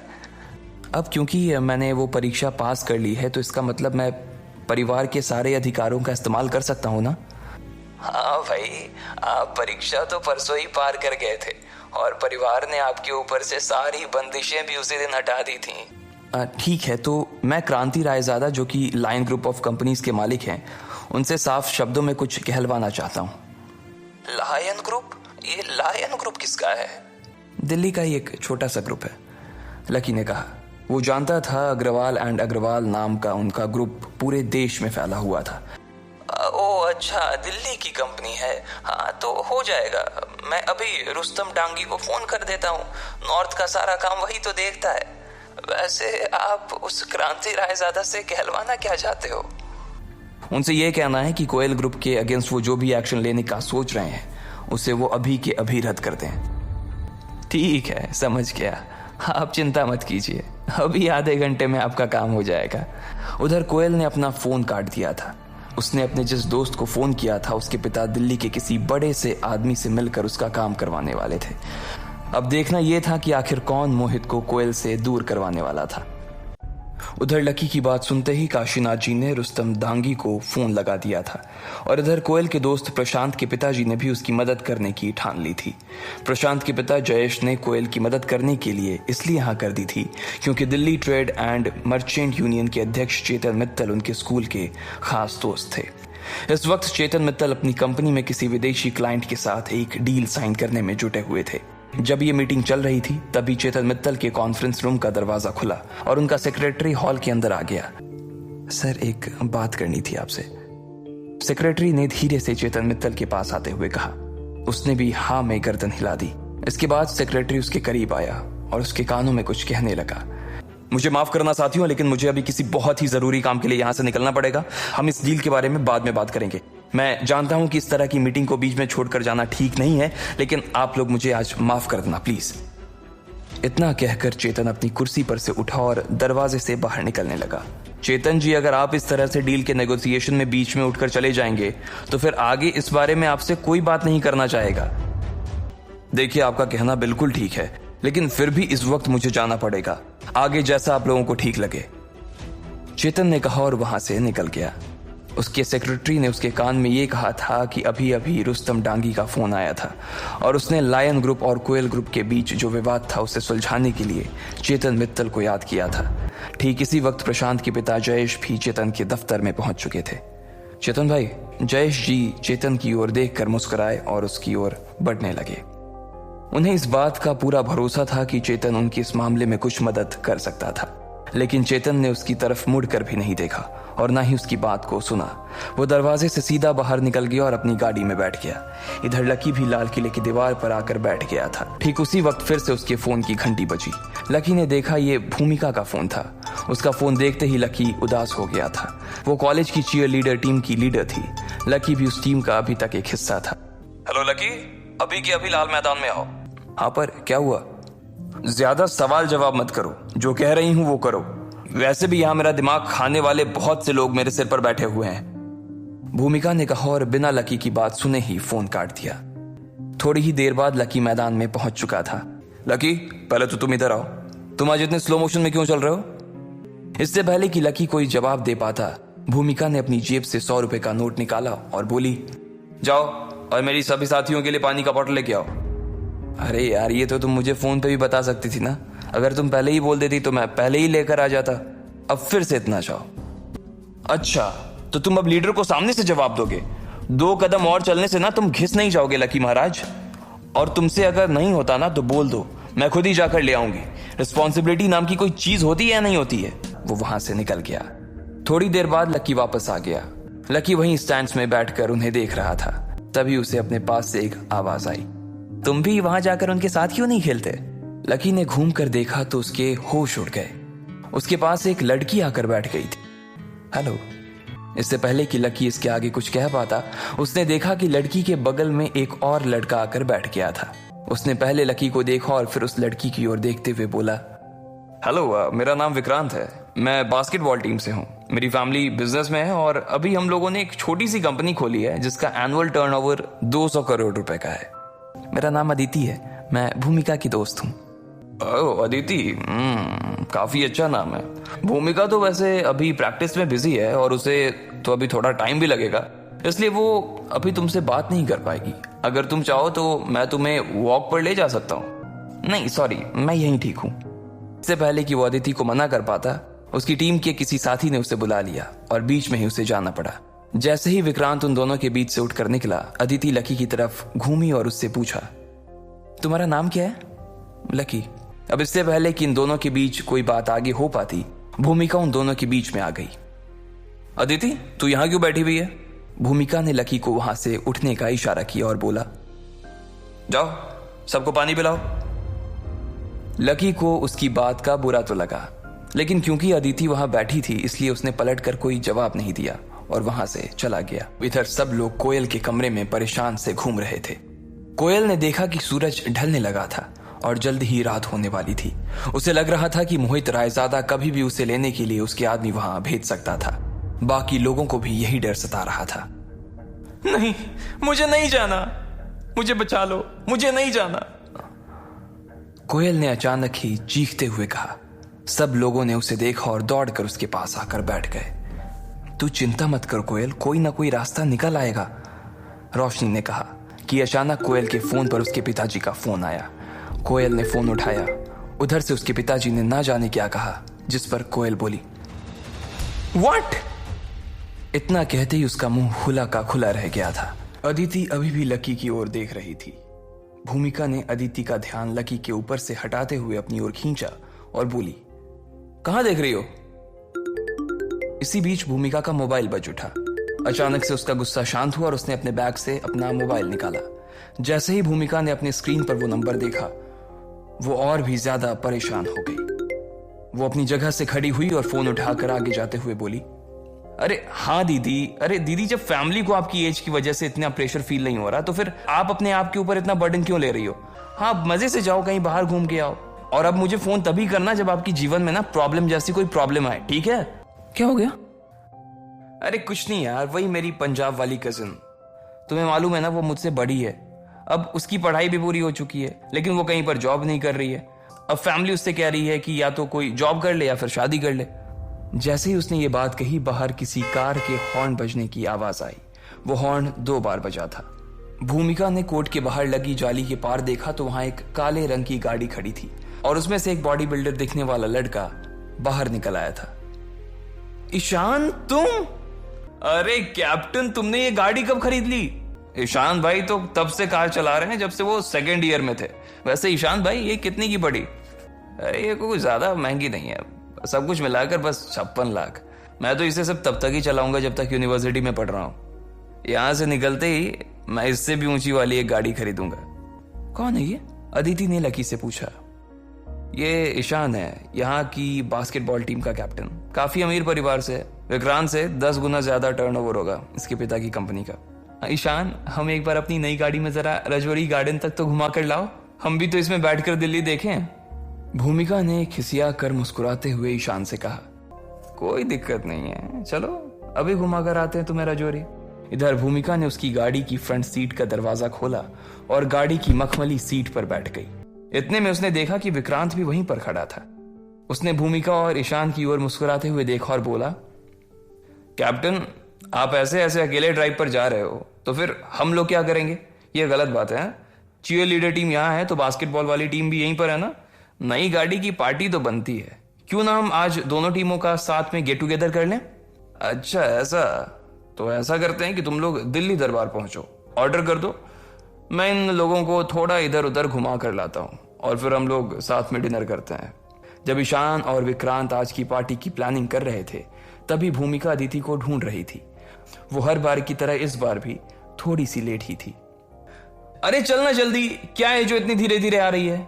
जल्दी आ जा, हम लोग आज डिनर के लिए दिल्ली दरबार जा रहे हैं, चल जल्दी आ। रुको, लकी को भी बुला के लाती हूँ। लकी हमारे साथ चलने की सोच भी नहीं सकता बहन।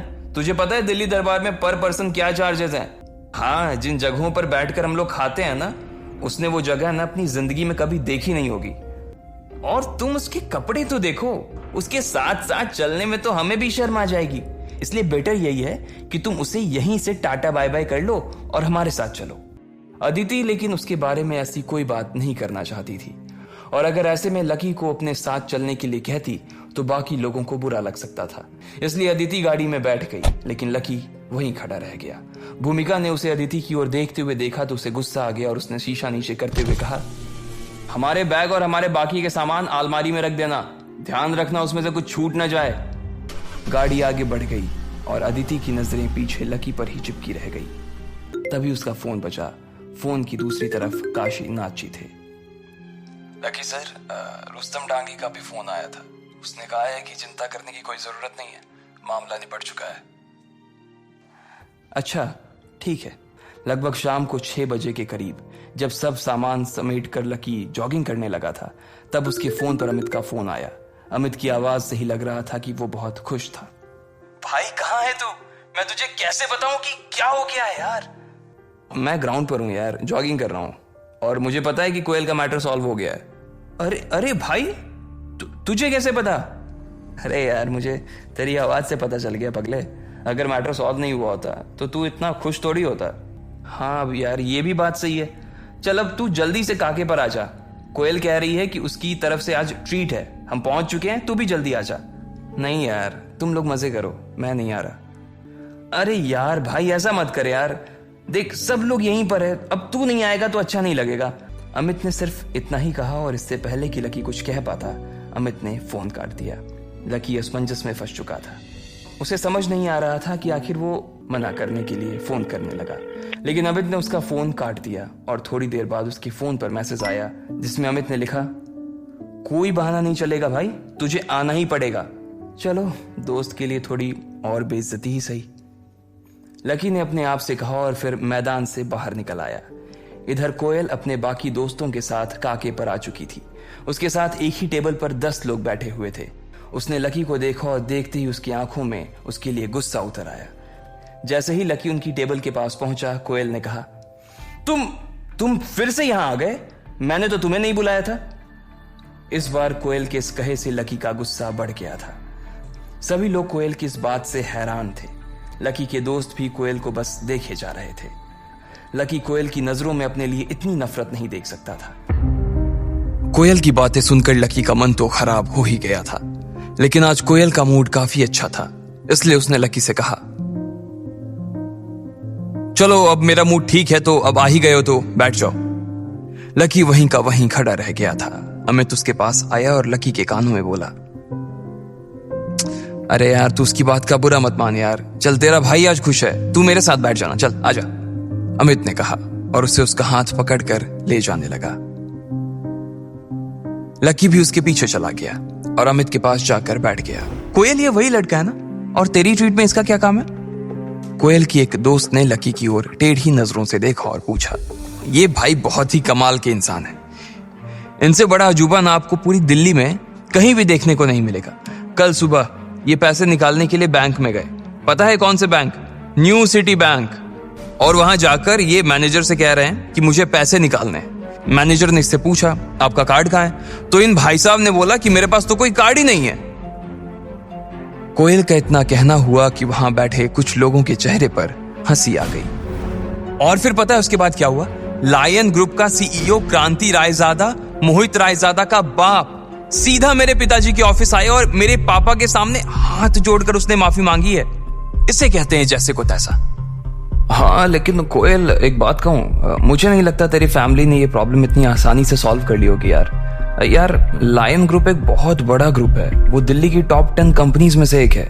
हाँ मुझे भी यही लगता है। क्रांति रायजादा कितना पावरफुल आदमी है, इसके बारे में पूरी दिल्ली जानती है। उसके तेवर किसी से भी छुपे नहीं है यार।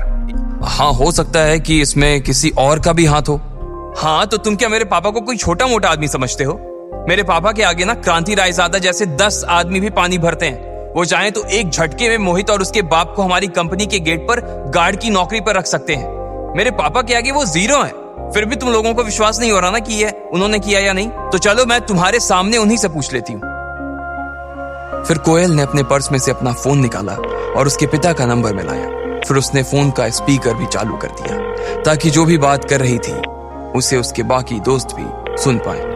पापा, आपने इस मैटर को सॉल्व करने के लिए बाहर से किसी की मदद ली थी क्या? कोयल, मैं कहां से किसी की मदद लेता, मेरे पास कोई रास्ता नहीं था, उसके पिता ने कहा। लेकिन वो ये भूल गए थे कि उनकी ये बात ना सिर्फ कोयल बल्कि उसके दोस्त भी सुन रहे थे। कोयल का चेहरा अपने पिता के शब्दों को सुन लेने के बाद शर्म से लाल हो गया था। कोयल के चेहरे की चमक मानो उड़ गई थी और वो तुरंत आगे की बात करने के लिए अपनी जगह से उठकर एक कोने में चली गई थी। पापा, क्यों मेरी इज्जत की वाट लगा रहे हो? मेरे सारे दोस्त ये सब सुन रहे थे। क्या तुम्हारे साथ तुम्हारे दोस्त भी हैं? माफ करना, मुझे मालूम नहीं था। और मालूम भी कैसे होता? तुमने थोड़ी ना मुझे बताया कि तुम अपने दोस्तों के साथ हो। तुमको पहले बोलना चाहिए था ना, या तुम अपने फोन का लाउडस्पीकर बंद करके रखती। अरे पापा ठीक है ना, अब आप क्या चाहते हो, मैं किसी गड्ढे में जाकर अपनी जान दे दूं? अरे कोयल सुनो, कहीं ऐसा तो नहीं कि इस मामले में तुम्हारे उस दोस्त ने हमारी मदद की हो? मेरे दोस्त ने? कोयल ने अपने आप से कहा और फिर कुछ सोचने लगी। फिर उसने अपने बाकी के दोस्तों की ओर देखा जो टेबल पर बैठकर उसका इंतजार कर रहे थे। अचानक कोयल को लगा कि उसके पापा सही कह रहे थे। वैसे भी उसने दोपहर में प्रशांत को तो फोन किया ही था। मुझे लगता है कि तुम्हारे दोस्त की वजह से ही ये काम पूरा हो पाया है। तुम्हें अपने दोस्त को थैंक यू बोलना चाहिए और साथ में उसे ये भी कहना चाहिए कि मैं उसका ये एहसान जिंदगी भर नहीं भूलने वाला। आगे फ्यूचर में मैं उसके लिए वो सब करूंगा जो मेरे बस में होगा। हाँ ठीक है, मैं बोल दूंगी। चलो अभी मैं फोन रख रही हूँ, बाय। जैसे ही कोयल फोन काटने वाली थी तभी उसके पिता ने फिर से कहा, अरे एक सेकंड रुको। मुझे तो लगता है जिस आदमी ने हमारी मदद की है उसका जुड़ाव ट्रेड यूनियन के अध्यक्ष चेतन मित्तल के साथ जरूर होगा। इस मसले को चेतन मित्तल के अलावा और कोई सॉल्व नहीं कर सकता और जो आदमी चेतन मित्तल तक पहुंच सकता है वो कोई छोटा मोटा आदमी नहीं हो सकता। कोयल ने उनकी बातों का कोई जवाब नहीं दिया और फोन काट दिया। उसके दिमाग में अभी भी शक चल रहा था और उस शक के साथ वो टेबल की ओर बढ़ती जा रही थी। दिशा, कौन था वो आदमी जिसने मेरी हेल्प की? मेरे पास तो ऐसे किसी भी आदमी का कोई कांटेक्ट नहीं है जो इतने बड़े आदमी से निपट सके। ऐसे में तुम मेरे साथ मजाक क्यों कर रही हो कोयल? अच्छा ऐसा क्या? अब उसने अपनी नजर दिशा से मोड़कर मानसी की ओर घुमा ली थी। उसने मानसी से भी वही सवाल किया जो उसने दिशा से किया था। नहीं यार, मैं तो इस मैटर में तुम्हारी मदद कर पाने के बारे में सपने में भी नहीं सोच सकती। कोयल को यहाँ भी निराशा ही हाथ लगी थी। फिर उसने रोशनी को देखा और इससे पहले कि वो रोशनी से यही सवाल कर पाती, रोशनी ने अपनी गर्दन हिलाते हुए कहा, यार मेरे घर वालों ने तो मुझे यही कहा था कि क्रांति रायजादा के मैटर में तो दिल्ली का मुख्यमंत्री भी नहीं बोल सकता। अमित, क्या तुमने? इससे पहले कि वो आगे कुछ बोल पाती, अमित ने पहले ही ना में सिर हिला दिया था। फिर उसने गर्वित की ओर देखा। गर्वित ने कहा, देखो ना तो मैंने और ना ही प्रीतम ने ये काम किया है। हम आज तो क्या आने वाले 100 सालों में इसे करने के सपने नहीं देख सकते। अब वहां पर सिर्फ एक ही आदमी रह गया था, लकी। कोयल लकी की ओर देख रही थी, लेकिन वो इस दुविधा में थी कि वो उससे सवाल करे या ना करे। उधर लकी भी उससे नजर बचाकर चुपचाप अपने खाने में ही मग्न था। वो कोयल के सवाल का जवाब नहीं देना चाहता था। तो फिर कौन है वो यार जिसने मेरी मदद की है? थोड़ी देर की इस दिमागी उथल पुथल के बाद आखिरकार उसके दिमाग में एक नाम आया, प्रशांत। उसका नाम जुबान पर आते ही कोयल की आंखों में चमक आ गई थी। कोयल ने तुरंत अपने पर्स में से फोन निकाला और प्रशांत का नंबर डायल किया। हेलो कोयल, कैसी हो? सब ठीक? प्रशांत ने उधर से भारी सी आवाज में पूछा। हाँ मैं तो ठीक हूं। अच्छा प्रशांत, एक बात बताओ, क्या मोहित का मैटर सॉल्व करने में तुमने मेरी मदद की? देखो, जब तुमने मुझे फोन किया था तो मैंने अपने पापा को फोन किया था। मेरे पापा को पूरा केस बताया तो पापा ने बोला कि वो और चेतन मित्तल एक ही क्लास में पढ़ते थे और अब वो ट्रेड यूनियन के प्रेसिडेंट हो गए थे, तो वो इनसे बात करके देख सकते थे। लेकिन उसके बाद मेरी पापा से इस बारे में कोई बात नहीं हुई है। नहीं, उसकी कोई जरूरत नहीं है। मैटर तो सॉल्व हो गया ना। और मुझे पता है कि ये हुआ भी किसकी वजह से। प्रशांत, अगर तुम नहीं होते ना तो ये कभी नहीं हो पाता। इसलिए thank you Prashant, thank you so much. Koyal ने कहा, मैटर सॉल्व हो गया हो तो इससे बड़ी और क्या बात हो सकती है, और इसमें तुम्हें मुझे भी थैंक यू बोलने की कोई जरूरत नहीं है। एक काम करो ना प्रशांत, तुम सीधे यूनिवर्सिटी के पास काके पर आ जाओ। यहाँ हम सारे दोस्त बैठे हुए हैं, तुम आओ तो मैं तुम्हें पर्सनली थैंक यू भी बोल दूंगी और साथ ही तुम्हें एक बढ़िया सी ट्रीट भी दूंगी। अच्छा ऐसी बात है, चलो ठीक है, मैं थोड़ी देर में आता हूँ। लगभग 20 मिनट बाद ही वो यूनिवर्सिटी के पास काके पर पहुंच गया था। जैसे ही वो नीचे उतरा तो कोयल ने उसकी ओर जोर से हाथ हिलाया और वो अपनी जगह पर से खड़ी हो गई। प्रशांत! कोयल जितनी खुशी के साथ हो सकती थी उतनी खुशी के साथ बोली, सबसे पहले तो तुम्हारा बहुत बहुत बहुत बहुत बहुत शुक्रिया कि तुम इतने मुश्किल टाइम में ना सिर्फ मेरे साथ खड़े रहे बल्कि मुझे सेफली बाहर भी निकाला। मैं सच बता रही हूँ कि ना तो मैं और ना ही मेरे पापा कभी इस चीज को अपनी लाइफ में भूलेंगे। And trust me, we are there for you. जब भी तुम्हें जरूरत लगे तुम्हारी फ्रेंड तुमसे सिर्फ एक फोन कॉल की दूरी पर है। कोयल बस करो, और कितनी थैंक यू बोलोगी? मेरे लिए ये सब करना कोई बड़ी बात नहीं थी, और फिर जब तुम्हारी बात थी तो मैं अपनी जान पर भी खेलने के लिए रेडी था। कोयल को उसकी इस बात पर शर्म आ गई। वो थोड़ा सा हंसी और फिर शर्मा कर नीचे की ओर देखने लगी। इसके बाद वो और एक बार प्रशांत से गले मिली और उसे अपने साथ टेबल पर ले गई। जैसे ही सबने प्रशांत को टेबल की ओर आते हुए देखा तो ना चाहते हुए भी सब अपनी अपनी जगह पर से खड़े हो गए। प्रशांत का ऑरा ही ऐसा था कि वो लोग अपने आप को रोक नहीं पाए। सब लोगों ने अपने कांटे और चम्मच छोड़ दी सिवाय लकी के। उसने प्रशांत की ओर बस एक बार देखा, थोड़ा सा मुस्कुराया और फिर अपनी प्लेट की ओर देखने लगा। अमित और गर्वित उसे खड़े होने का इशारा भी कर रहे थे, लेकिन वो खड़ा नहीं हुआ। कोयल को पहले ही लकी के ऊपर बहुत गुस्सा आ रहा था और जब उसने ऐसी हरकत की तब तो वो उसके ऊपर फटने के लिए तैयार हो गई थी, लेकिन फिर उसने एक गहरी सी सांस ली और अपने आप को शांत कर लिया। अरे आप सब मुझे देखकर खड़े क्यों हो गए? मैं यूनिवर्सिटी का कोई प्रेसिडेंट थोड़ी हूँ। आप लोग बैठ सकते हैं, प्लीज आओ तुम मेरे साथ बैठो। कोयल उसे अपने साथ अपने स्टूल पर ले गई। वैसे तो वो स्टूल 2 लोगों के हिसाब से ही बना था, लेकिन क्योंकि प्रशांत काफी हट्टा कट्टा और बड़े से डील डोले वाला आदमी था, इसलिए उसे एक स्टूल पर सिर्फ वही बैठ सकता था। अब उसके बैठ जाने के बाद कोयल के लिए जगह नहीं बची थी। अरे बाकी लोग थोड़ा थोड़ा सरको, रोशनी ने कहा और सब लोग थोड़ी थोड़ी जगह भी बनाने लगे। इसी बीच लकी चुपचाप अपना खाना खा रहा था। जैसे ही कोयल ने उसे देखा तुरंत उसके दिमाग में एक ख्याल आया। वो लकी का शिकार करने के लिए तैयार हो गई थी और इसलिए उसने लकी की ओर देखते हुए कहा, लकी मेरे हिसाब से तुम फ्री हो गए होगे ना? वैसे भी तुम इनवाइटेड तो थे नहीं और उसके बाद भी तुम काफी कुछ खा चुके हो। फिर भी तुम्हें अगर भूख लग रही हो तो तुम्हारे लिए कुछ मैं पैक करवा देती हूँ। तुम अपने रूम पर जाओ और वहां पर जाकर आराम से खा लो। कोयल की ऐसी बात सुनकर लकी का चेहरा उतर गया।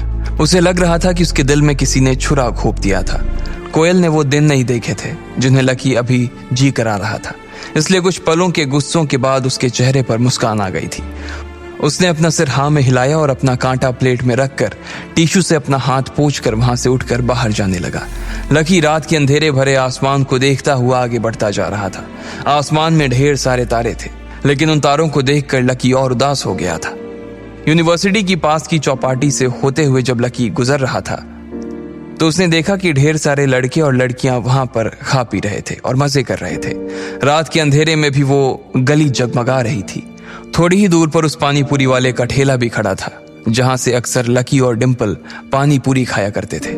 लकी ने जब उसे देखा तो उसका मन और भी उदास हो गया। जब वो अपने कमरे की ओर जा रहा था तब अचानक से जोरदार बादल गरजने लगे थे। लकी को लग रहा था कि आज बारिश होने वाली थी, इसलिए वो भागा भागा आया और अपने कमरे में घुस गया। पलंग पर लेटकर वो अभी भी डिंपल को ही याद कर रहा था। एक बार फिर से बात करके देखूं क्या, उसने अपने आप से कहा। और इससे पहले कि वो आगे कुछ सोच पाता, उसने अपना फोन निकाला और डिंपल को फोन मिलाने लगा। जैसे ही वो नंबर डायल करने वाला था तभी उसका फोन बज उठा। किसी अनजान नंबर से फोन था। लकी ने पहचानने की कोशिश की, लेकिन नंबर पहचान में नहीं आ रहा था। आखिर किसका था वो फोन? कौन था जो लकी को इतनी रात को फोन कर रहा था? इन सभी सवालों के जवाब जानने के लिए नीचे दिए गए लिंक पर क्लिक करके इंस्टॉल कीजिए पॉकेट FM और फ्री में सुनिए दुनिया भर में हंगामा मचाने वाली ये जबरदस्त कहानी इंस्टा मिलियनेयर।